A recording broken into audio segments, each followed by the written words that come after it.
Okay, so the next one is a barbell hip thrust. Honestly, in terms of like what you're gonna brace on, you can get away with the bench, you can get away with like just over like a plyometric box, you can go on the decline bench, whatever you can get away with, but something you can hold on to, all right? So I'm gonna pick the bench to start with, roll yourself under it.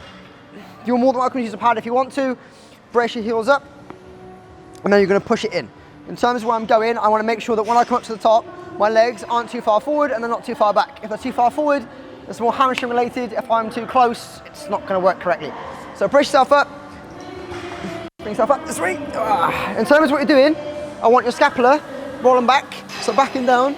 Women, that means I want your, it's almost your bar strap should be on it.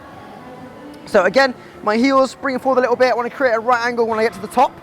So this is us, coming down, come up this way.